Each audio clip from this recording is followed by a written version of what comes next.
Good morning, ladies and gentlemen. Let me introduce myself. My name is Dian Margareth, and you can call me Dian. On behalf of Dian's Tours, I would like to welcome you to Semarang. In the video, I will show destination and culinary delights in the city of Semarang. I will remind you to sit comfortably and prepare your favorite drink, meal, or snack. Before starting, I will explain a little bit about Semarang. The city of Semarang has a population of about 1.6 million people, led by the Mayor Dr. Hendra Prihadi and the Deputy Mayor E.R. Haja Hefarita Gunaryanti Rahayu. The city has an administrative area of 373.70 sq km and is the largest administrative municipality on the island of Java. The name Semarang comes from the word sem, which means acid or tamarind tree, and the word arang, which means rarely, which is combined into rarely tamarind tree. Like other big cities, the city of Semarang recognizes a city area division system consisting of Central Semarang, East Semarang, South Semarang, West Semarang, and North Semarang. Then, the destinations that we can visit in the city of Semarang are Gereja Belendung, Lawang Sewu, Sampokong, and many more. And Semarang culinary, namely lumpia and wingko babat. The first destination we can visit was Lawang Sewu, and then the next one is Sampokong. And for the culinary, we will introduce namely lumpia.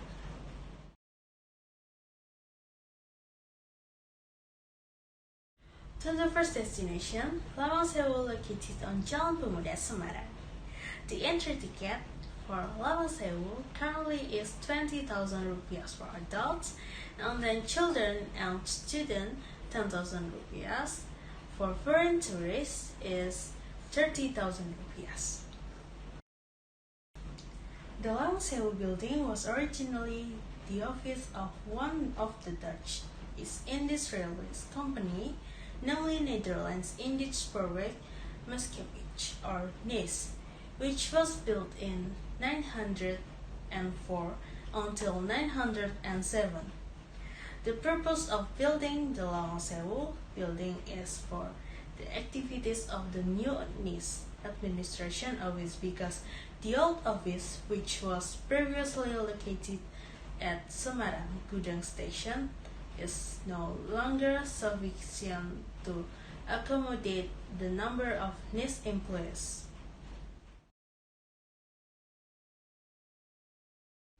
On the first floor, you will find several rooms containing documentation of the history of Indonesian railways and the history of this building. In the corner of the first floor, there is a staircase leading to the basement.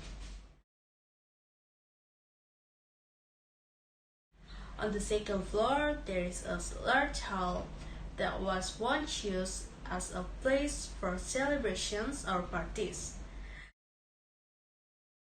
Entering the third floor, you can find a large room with windows. In the past, this room was used as a sports venue for NIS employees. From this floor, you can see the view around Tugu Muda.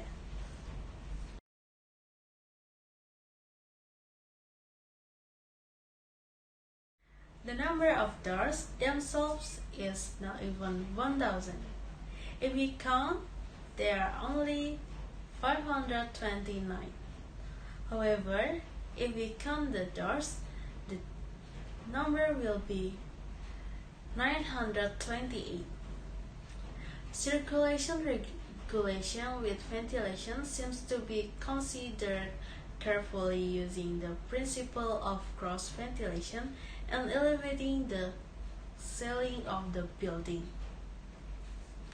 There is also a tower building that also functions as an air vent as well as adding to the aesthetic impression of the Lawang Sewu building.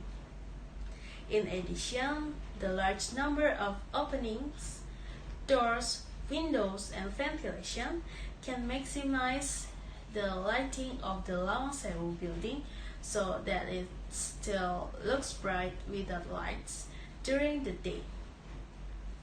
Lighting is also obtained in a room that has stained glass in it facing the direction of the rising sun. The unique side of this cultural heritage is that it has a basement that is said to hold a mystical story. Apart from that, it turns out that the basement is designed as a drainage system or water channel. During the rainy season, this basement serves to storing water so it doesn't inundate the building's yard or building. And another function of this basement is also as an air conditioner above, namely the main building of Lawang Sewu. With the provision of such design windows, doors, ventilation, and basement rooms, it is unsurprising that this is what makes Lawang Sewu as a landmark of Semarang City feel cool even though it doesn't use air conditioning. We should appreciate the architectural ingenuity that designed this tropical building today by continuing to visit, maintain, protect, and preserve the Lawang Sewu building. Okay, the next time we go to Sampokong Temple. This temple is located on Jalan Simungan, West Semarang. General ticket prices for adult visitors start from 10,000 rupiahs on weekdays and 15,000 rupiahs on weekends, while children are charged an entrance fee of 5,000 rupiahs on weekdays and 10,000 rupiahs on weekend.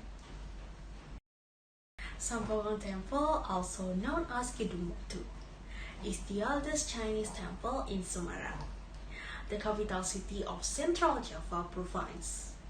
Unlike most temples, this building doesn't belong to any particular religion, but rather serves as a place of worship for people of various ethnicities and religious groups including Buddhists, Taoists, and Muslims.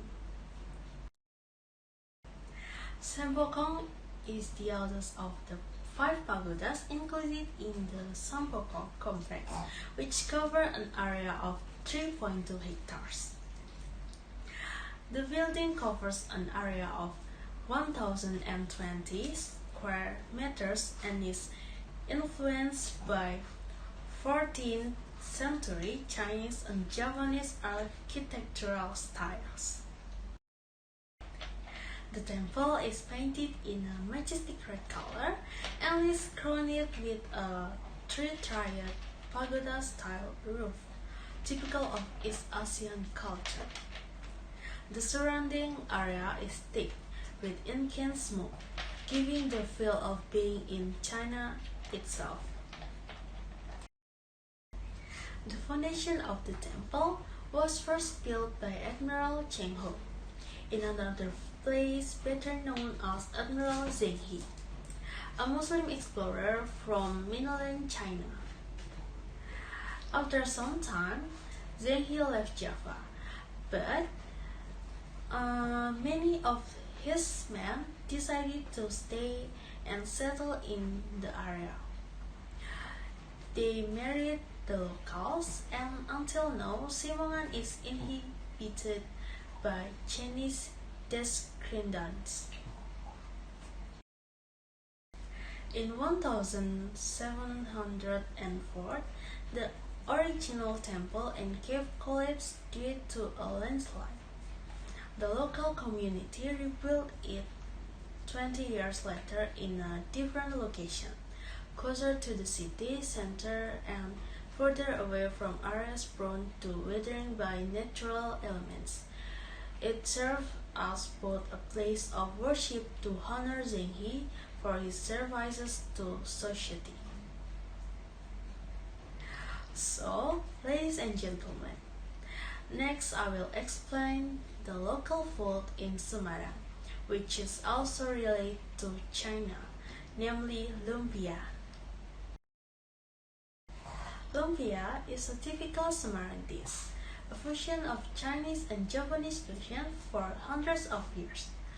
Filled with bamboo shoots, chicken and prawns, and wrapped in cake flour, this sweet and delicious dish adorns every corner of Central Java's capital, Semarang. This snack is very popular and is sold in stalls and restaurants, making it especially of the city.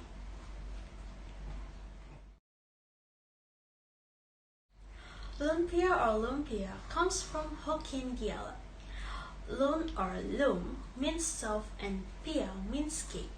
Lumpia Semarang was not fried at first, so it was classified as a soft cake in the sense of lumpia.